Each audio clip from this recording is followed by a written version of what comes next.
Okay, hi everybody. Welcome to the Bowling Green District, a suburb on the west side of Montreal. It's located on Lake St. Louis, which is an enlargement of the St. Lawrence River. And right here in 1905, a new subdivision was designed by a very well-known Canadian landscape architect, Frederick Todd. Now, Todd did work all over the country, and we'll be looking at some of his projects later in this talk. But I did want to show you the central park of this whole development, Bowling Green, it's called. You can see the simplicity of the design. It opens right onto the lake. It's surrounded by houses in a residential area. And it still has a number of the original trees, we believe. Most of them are silver maples. They seem to be planted in a row right down the center of the park. Now, I don't know if Bowling Green was ever actually used for bowling, but it has always been called Bowling Green, and that name has kind of stuck for the neighboring streets and parks that were also designed by Frederick Todd.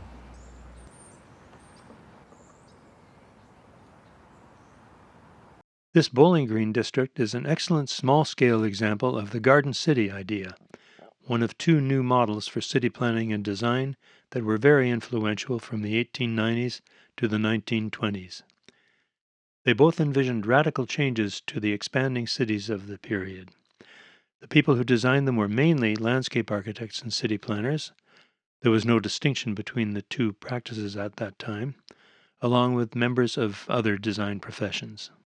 These new approaches responded to the unacceptable urban conditions of the time, which combined rapid city growth and the chaotic integration of new technical innovations of the machine age.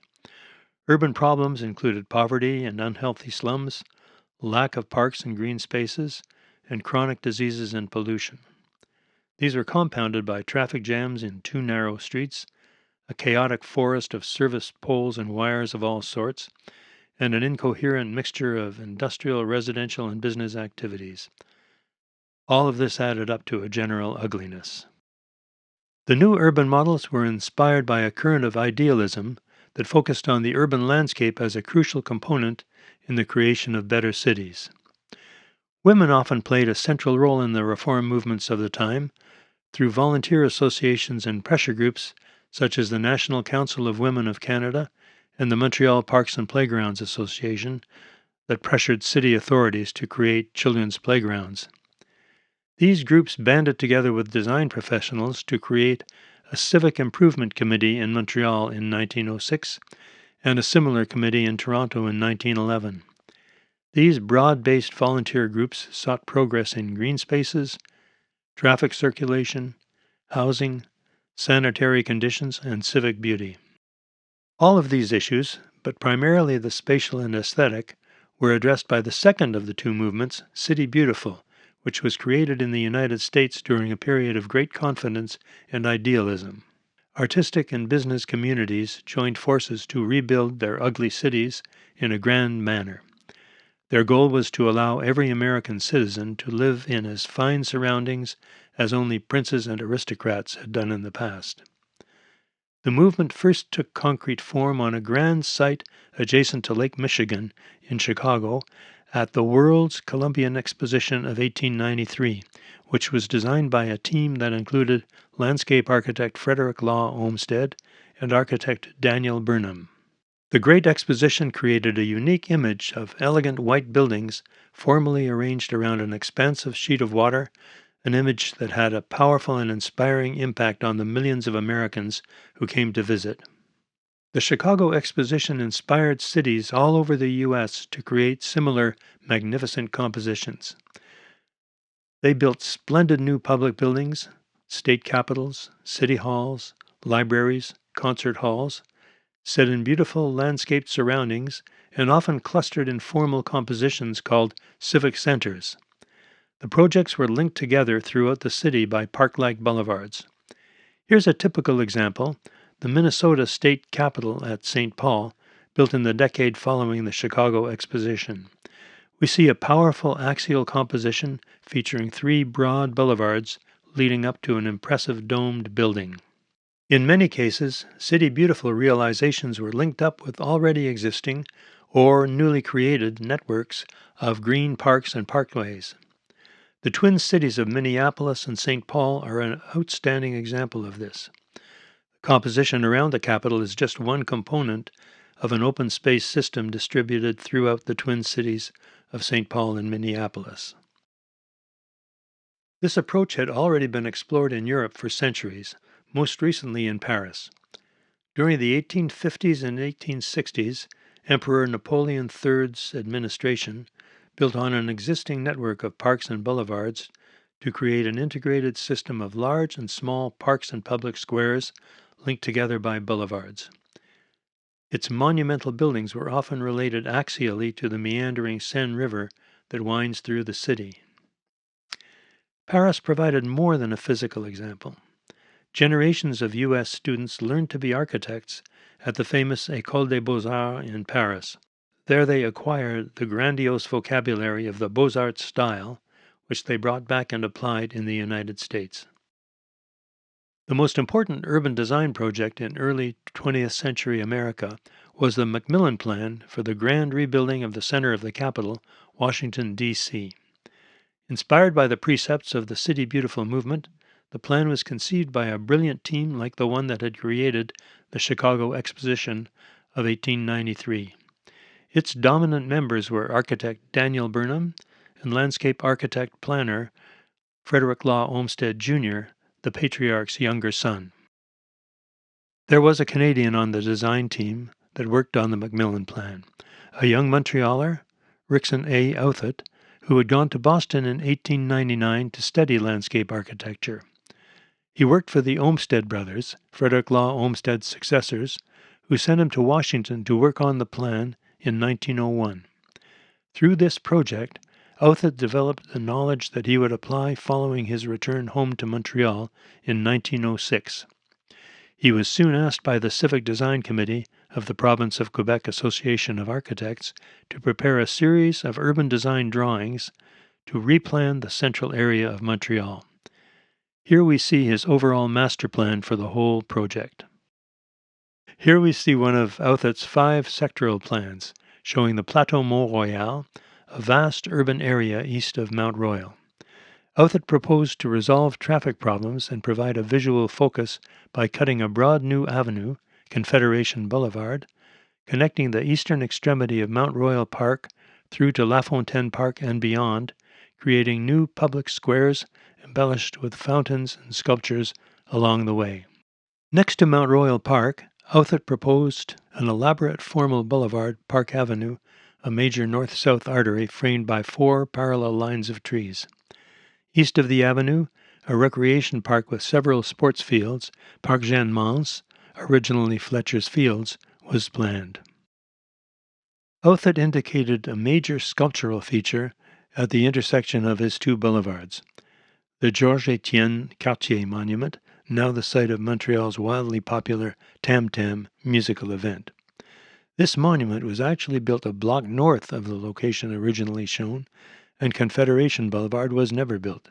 In fact, Park Avenue, this monument, and the Fletcher's Field Recreation Park were the only components of Outhet's grand overall scheme to be realized. Something very similar happened in Toronto. John Lyle, a Canadian architect who had studied at the École des Beaux-Arts in Paris, was engaged by Toronto's Civic Improvement Committee in 1911, and he proposed a plan for the central area of that city. His plan included a grand boulevard that would connect the new Union Station near the lake to a great civic plaza located to the north between the old City Hall and the law courts. Only Union Station was constructed during this period. Lyle was actually one of its architects, while his plan for the boulevard and plaza were not realized. On reflection, one can understand the lack of support for Lyle's and Outhet's schemes, since their proposals would have required vast sections of already built-up urban fabric to be destroyed and rebuilt. But in contrast, such schemes were very feasible in Western Canada, where wide open spaces and the earlier stage of urban development furnished a fertile soil for the large-scale projects of the City Beautiful movement. Here we see the splendid legislative building and related landscape first laid out by Frederick Todd in Regina, capital of the newly created province of Saskatchewan. A creek was dammed up to create magnificent Wascana Lake that surrounds the parliamentary complex and its formal gardens. Here we see the formal and axial character of the legislative building and its gardens in a photo from a few decades ago. Thomas Mawson, a strong proponent of the City Beautiful movement in Britain, visited Canada many times between 1910 and 1915. He was a town planner, gardener, and landscape architect of great expertise and magnetic personality. Mawson was invited to propose a plan for a vast area adjacent to the Legislative Assembly in Regina and to draw plans for the transformation of several other cities in the Canadian West. His most spectacular project was this redevelopment plan for the city of Calgary, presented on large colored drawings and in a sumptuous book early in 1914. There's an interesting story behind these drawings. They disappeared for many decades and finally turned up in perfect shape when a Calgary homeowner removed the paneling inside his garage. Mawson's plan proposed a network of plazas and boulevards for downtown Calgary, all laid out in relationship to a new civic center, which was to be linked to the center of the business district by a grand boulevard. This boulevard was to continue north across the Bow River, where Prince's Island, an industrial site at the time, would be transformed into a public park, and promenades and parkways would be developed along the northern bank. In 1905, the new province of Alberta established its capital at Edmonton, a spreading future metropolis situated on the northern and southern plateaus that frame the deep valley of the North Saskatchewan River. A year later, Frederick Todd sketched out a splendid network of parks for the city. Todd suggested the creation of a continuous river park that would provide both a visual and recreational resource and a means of protection against flooding and other natural disasters. His park system, realized over a century, also included parkways at plateau level along the escarpments of the Great Valley and a series of wooded ravines that descended to the river. In 1912, Edmonton invited landscape architects Morel and Nichols from Minneapolis, a center of urban design as we have seen, to prepare a city planning study. They proposed an imposing civic center east of the downtown area, linked to the existing market square and accommodating City Hall and other civic buildings. Their two alternative schemes, shown in these impressive color perspectives, envisioned a formal park oriented at right angles to the valley of the North Saskatchewan River. The Alberta Legislative Assembly was built further west along the high plateau of the river from 1908 to 1913. The classic domed building presented a striking silhouette to observers in the river valley below, part of Todd's future park. The same landscape architects from Minneapolis, Morel and Nichols, designed a formal entrance court on the north facade of the building. The project was not carried out, but in the 1970s the province created a lively new pedestrian space fronting the legislature to celebrate its 75th anniversary. All four Western provinces built their legislative assembly buildings during the 2 decades from 1895 to 1915 in the golden moment of City Beautiful. All followed the same model: symmetrical domed building, dramatic axial approach climaxed by a grand entrance stair, surrounded by mature trees and attractive floral landscape. Yet each has its own distinct character. The British Columbia Parliamentary Building is located on Victoria's Inner Harbour, its central sightline crossing that of the historic Empress Hotel in the harbour basin, creating a striking urban composition. With the construction of railways to Western Canada from 1870 to 1910, the city of Winnipeg became the gateway to all of Western Canada. Union Station, the formal and impressive building we see here, has been a major landmark within the city since 1911. Its location at the head of a grand avenue, Broadway, created as the central spine of a real estate development in the 1870s, created a magnificent City Beautiful composition. The boulevard is a marvel of urban planning. 4 rows of American elms, first planted before the debut of the 20th century, border the sidewalks and the central island, along which a tramway formerly ran. At its eastern extremity, the domed concourse of Union Station majestically terminates the axial space of the boulevard. Broadway serves as the foyer of many important institutions. At lower left, the legislative building of the province of Manitoba, constructed in 1910, is strategically located on a transverse axis between the boulevard and the Assiniboine River. Its entrance facade is oriented to the north, source of the province's mineral, energy, and forest resources, and a symbol of its future. The cross-shaped building stands in the center of a broad green garden. This view shows an early proposal to extend the building's axis to the north towards Portage Avenue, Winnipeg's most important east-west artery. The project was finally carried through, culminating in 1962 with the official opening of Memorial Boulevard, its carefully framed perspective terminated by the Assembly Dome. This whole central quadrangle of Winnipeg has a remarkable spatial and visual coherence. The first universities in Western Canada were also established during the golden age of the City Beautiful movement. The ideal of a democratic society founded on public education was a powerful inspiration for the Western provinces imbued with the spirit of progress typical of the turn of the century.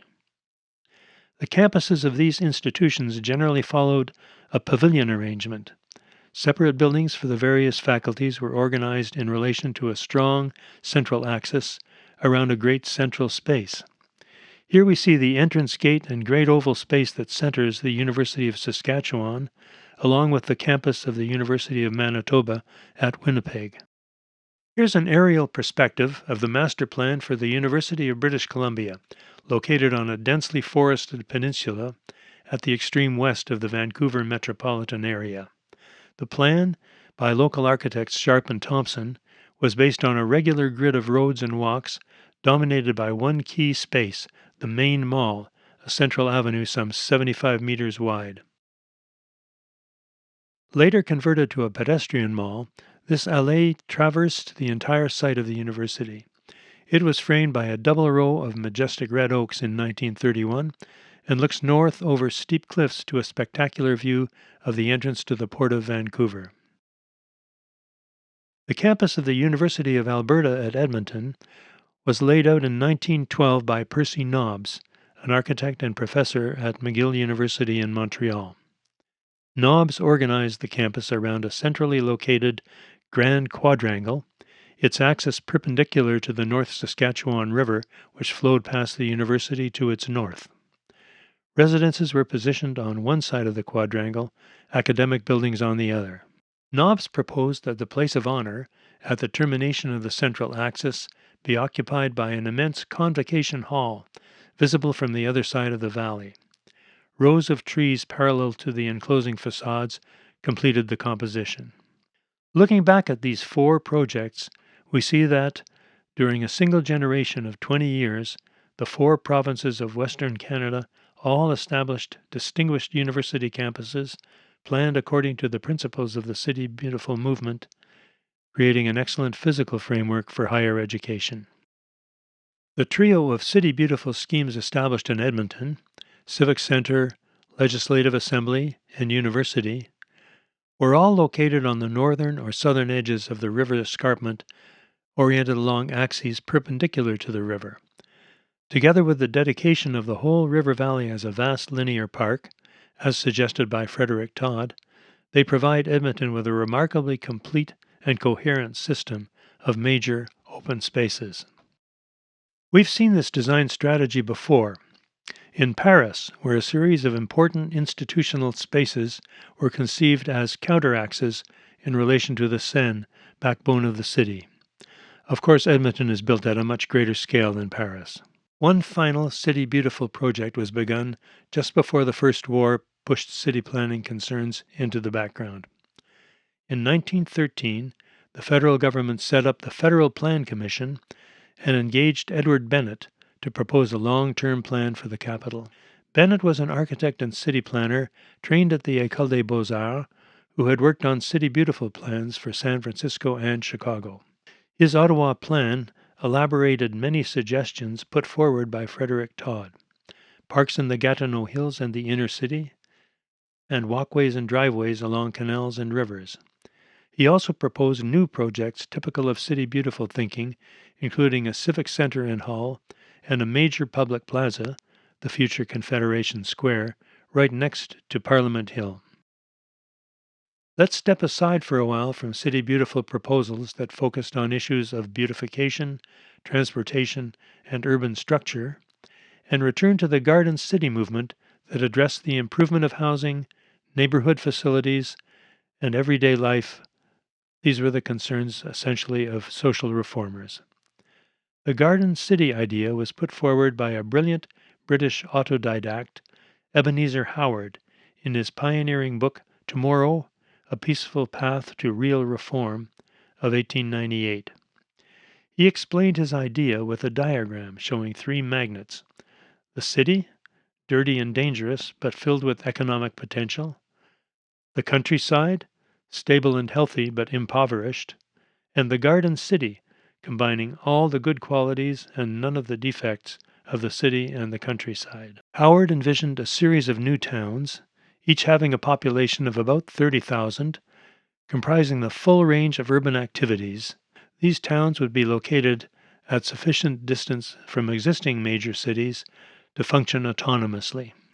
Such a garden city would be organized in concentric bands corresponding to different urban activities: industrial, commercial, residential, the whole town to be encircled by a peripheral greenbelt dedicated to agriculture. Howard linked these concentric bands together with radial boulevards that focused on a central public park and proposed a linear green space ring in the middle of the residential band. He saw this physical model as a means for achieving a far-reaching economic and social program, uniting all residents in a cooperative enterprise. The first garden city in its country of origin, Letchworth, was begun in 1903 under the direct auspices of Howard, supported by a team of reformers and enthusiasts. We see here Britain's second garden city, in which Howard was also involved, Welland Garden City, begun in 1919.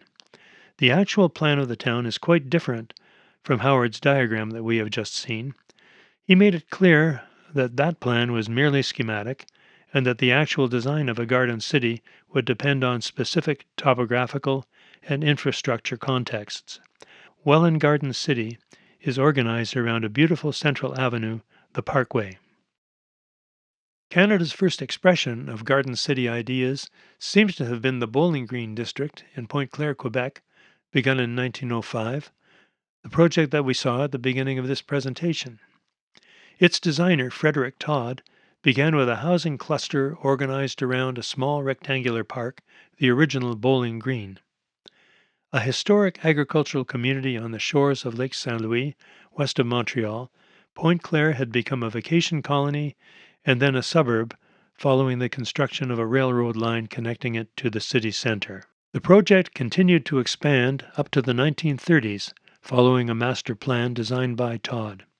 Under the name Canadian Garden City Homes Limited, Todd's company developed the site with curving roads and cul-de-sacs that followed the gentle contours of the site, lined the streets with large silver maples and other favorite trees, and interspersed several small parks within the residential fabric. The Bowling Green neighborhood was among the first Garden City projects carried out anywhere in the world. Frederick Todd was subsequently invited to design new residential neighborhoods across the country, many of them for railroad companies who were major actors in the Canadian real estate industry at that time. On one of these properties, a hilly site in south-central Vancouver, Todd designed the upscale residential area Shaughnessy Heights, developed by the Canadian Pacific Railroad. Todd integrated his landmark curving roads to the subtle topography of the site, incorporating central terre-plein into his main boulevards that led up to the crown of the hill. There they converged on a magnificent central park, the Crescent, a great lawn, oval in shape, embellished with a stunning variety of majestic trees and large shrubs. Todd often located a major open space in a prominent central position, often at the highest point of the site. Linear bands of greenery and little triangular parklets at road intersections also formed part of his design signature. While clearly based on Garden City precepts, the projects we have been looking at up to now were not really cities. They were parts of cities, neighborhoods, or garden suburbs. However, beginning in the 1880s or before, and continuing to the present day, many full-fledged towns and cities of a particular category were built in Canada. These cities were established beyond the metropolitan zones, close to the sources of mineral and energy resources. These were entirely new cities with a full range of urban functions. These isolated resource communities had no choice but to stand on their own. Here we see the plan of the transportation hub of Prince Rupert on the northern coast of British Columbia and a view of Powell River, a pulp and paper town built further south on the BC coast. A particular kind of resource settlement was the company town, founded in remote areas by large companies and planned by professional designers. The town of Arvida in the Saguenay-Lac-Saint-Jean region of Quebec is an excellent example of this type of community. It was founded in 1925 by Alcoa, the Aluminum Company of America, and later owned by Alcan. The project included the largest aluminum plant in the world, supported by residential and commercial areas, schools, and churches. As we can see, the town plan integrated axial City Beautiful sectors and curvilinear Garden City residential areas and was generously provided with green spaces. In 1912, Todd designed the town of Mount Royal in the Montreal suburbs. This model city, at the northern exit of a railroad tunnel under Mount Royal, was built by the Canadian Northern Railroad, Todd's client. A commuter rail line runs north-south through the central nucleus of the city, where a small commercial and institutional nucleus and a large central park are located at the intersection of two major diagonal boulevards. This geometry was superimposed on a traditional rectangular street grid, and Todd designed a continuous curving parkway loop halfway between the central node and the periphery of the town, linking together neighborhood parks located in each sector of the city. Todd's complex design for this new city displayed a striking contrast of formal and curvilinear geometries. While it was still a garden suburb and not an autonomous city, Mount Royal is a remarkably self-contained and coherent community. In fact, it more closely resembles Ebenezer Howard's original schematic layout than does virtually any other garden city. By 1912, Todd had mastered the vocabularies of both City Beautiful and Garden City approaches and was able to fuse their various design motifs into a coherent whole. Both had been components of the Olmsted firm's urban design palette, with which Todd was very familiar. Here's a view along one of the main diagonal boulevards of the town of Mount Royal. You can see that it's generously planted with large shade trees on both sides, smaller decorative trees in the central median, and beds of annuals regularly interspersed along the way. The diagonal boulevards converge here at the town center with its delightful rose garden. It's a popular place to relax and sit down for a while, or maybe walk around and learn about the many varieties of roses featured in the garden. Just nearby, the railroad tracks also pass through the center of town. They serve Town of Mount Royal Station, then continue through the tunnel into downtown Montreal. The tracks and tunnel have recently been entirely rebuilt as part of Montreal's new light rail project, the Réseau Express Métropolitain, known as REM. Now let's take a drive along the curvilinear parkway or promenade that meanders through the residential sectors of TMR, connecting up the parks of each quadrant into a sort of emerald necklace. The parkway is not heavily used, except by me whenever I'm driving through the town, but walking and cycling are common. It's a very pleasant driving experience in a beautiful green environment. Here we're circling around one of those parks that you see on the left. At some of the street intersections, Todd inserted small triangular green islands, as we saw earlier, a common feature of the Olmsted Brothers town plans that Todd was familiar with. Before leaving TMR, let's take another brief turn around one of the quadrant parks, focusing more strongly on the park itself.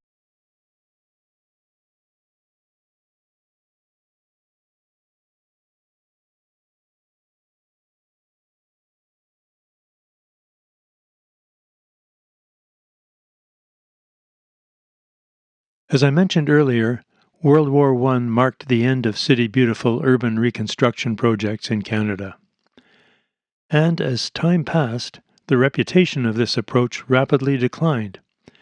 It was increasingly seen as being pompous and grandiose, poorly adapted to the modern city, and irrelevant to the real issues of poverty and urban housing.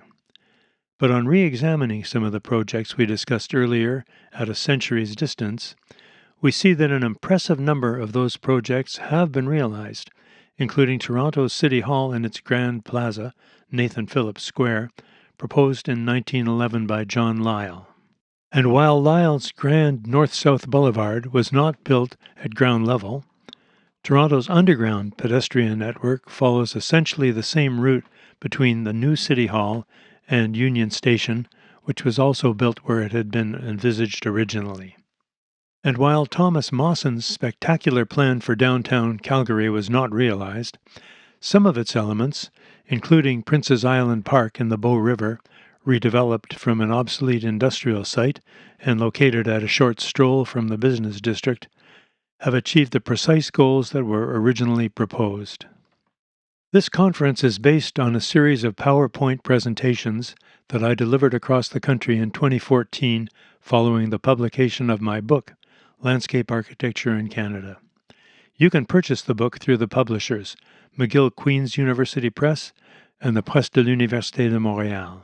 Both the book and the cross-country lecture tour were very generously supported by the CSLA and the Landscape Architecture Canada Foundation.